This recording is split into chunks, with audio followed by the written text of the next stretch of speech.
receipt precautionary is mo na siya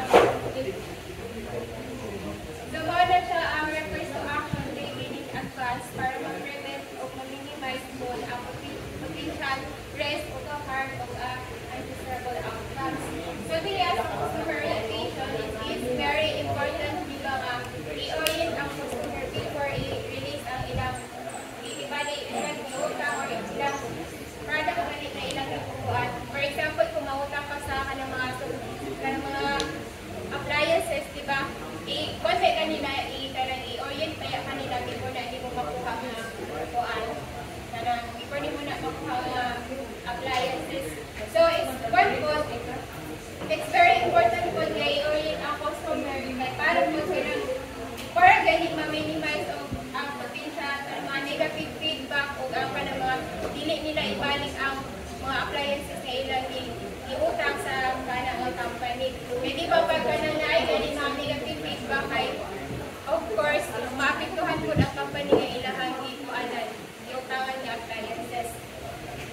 Then, payment encourage you to pay at branch office before you begin. So, dili as a payment is encouraging customer to pay at any branch na katuliraman nilang mga appliances or utangan or anything na office na ilang ikuan is kailangan nila magbayad sa unit concern precautionary para may para dili po siya ma-delays ang ilang bayad. So, dili as a payment either cash or cheque ang ilang ibayad. So, if ibali ako si kuan ng customer ng ilang kuan appliances sa kanang company. So, kung ako ibayad is cheque gani.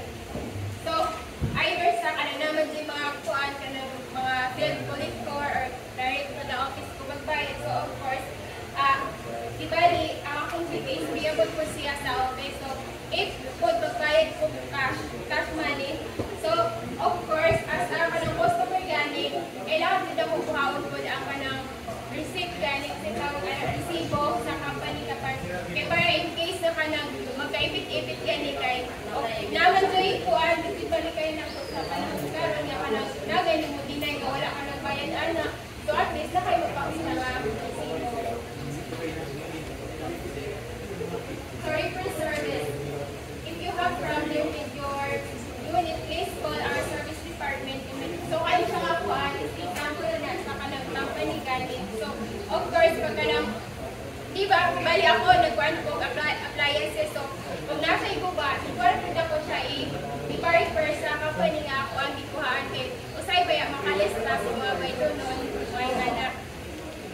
So the as a complaint, if you have any problem with regard to your monthly payment or refer service, the unit and our personnel are not able to help you. So ibali if there are some complaints, ibali kung nakay mga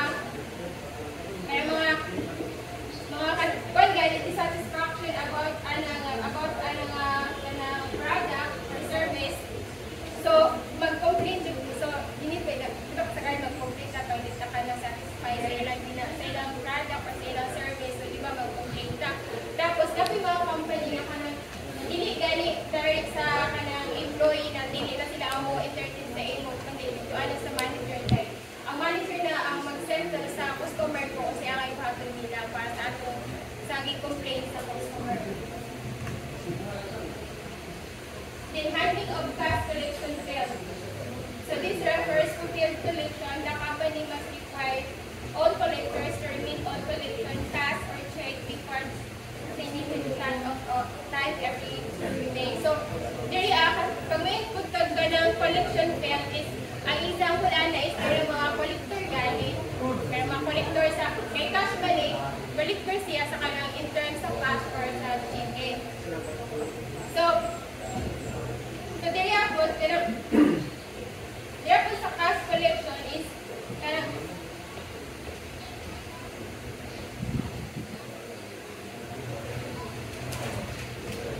is example na po diri ang kuan kanang collector gani sa kanang quarter, di ba?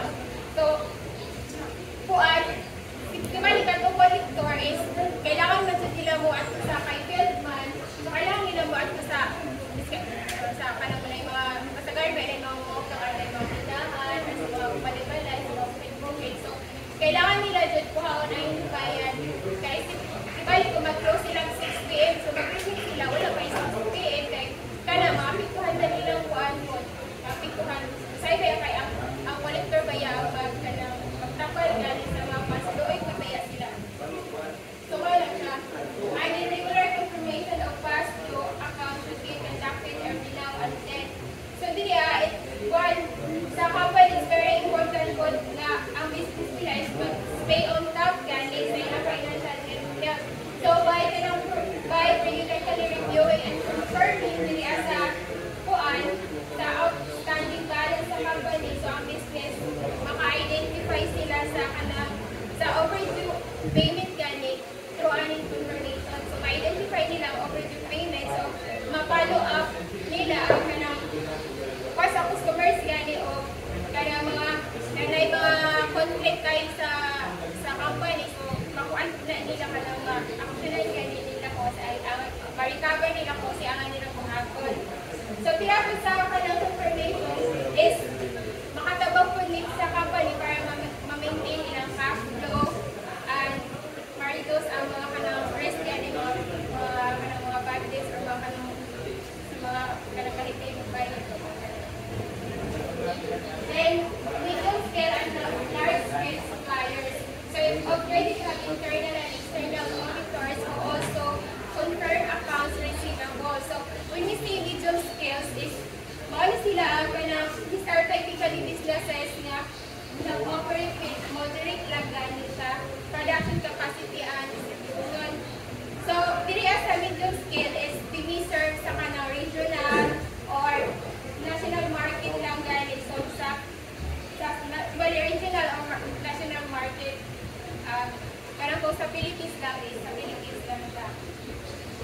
And then, ang large-scale supplier is, muna siya ang these are businesses nga nag-operate with significant galing nga kanang deserve sa kanang international markets kung galing na sa Philippines na po siya sa laing lugar. Then if we have internal and external auditor, so kanang internal auditor is muna siya ang employee gani nga nag-work with staff and management nga alam siya sa sulod sa company. Sila ang nag-akuan nila sa mga nag-audit sa kwarta. Then, ang external auditors po is muna sila they are not part sa company gani, they are also hired lang para sa gawas. So, they are like inspector lang gani, they hired lang sila para magkuha sa gawas gani karang i-double check nila ang company kung na may mga kuan na may mga report yung mali or tama, yung mga legal na make sure sa everything accurate na input sa kanilang company. Kanang po ang external, sa gawas lang ibali sila. Sa gawas sa company. So, here are our comparison techniques that compare student customers to be direct to the company. So, first, monthly payment taken. Payment by card techniques, secondary bank payments, third is salary deduction, then last is So, I kanin ko discuss na sa mga sinasa ko first, I will discuss the monthly payment tickets are covered. Sa dili so kung sila is familiar ba sa kasita na kasagan mo kantuan. Kung dili ko maka-discount man ka siya mako discount pa sa shipping mo. Are issues to issue to the installment customer installment balance tax similar to personal. Okay. So dili sa monthly payments is mo siya ang certificate or a voucher tawag na voucher that lets you buy something at the discounted price. So kailangan ko din ang discounted, diba? Then dili ako example siya sa monthly payment tickets no is for example kung naghiram ka o appliances sa kanang company, so kung ang fixed term ninyo is 24 months, so ang 24 months is 2 years, diba na siya? So, kung ang ticket na ihatag sa mo is mag-start sa March 29, 2024. So, ang next na pagka ka ng monthly payment tickets na April, May. May 29, 24 hangtod sa mahuman kay 24 months